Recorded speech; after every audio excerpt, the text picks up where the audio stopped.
Hello everyone, we are Lakeside at Florida International University, and today we are going to show you what we'd like to call Arturo Arduino. Hello, my name is Ricky, and after actually building the first kit, I was in charge of doing the circuitry. And one of the first problems we found when doing circuits was that the H-bridge wasn't actually plugged in fully. So with one of the legs missing out, our robot would actually tilt to the right when we're going forward. Hello, my name is Ivan Ruiz, and I was in charge of making the code.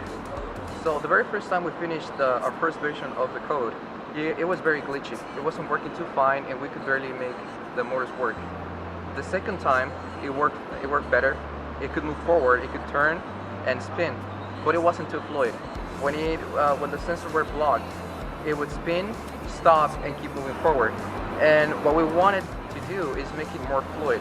Hi, my name's Jeff Dorsey, and one of the very first things we did was go through the testing procedures, and we found that one of the first challenges we had was to get the motors react to the sensors, and they were not acting accordingly at first, so that was one of the very first challenges we had.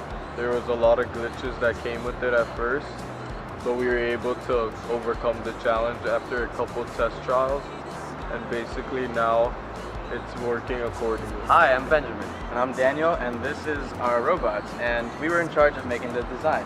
So we wanted to go over the top. We didn't want to just have this go onto the competition so you could see the cables.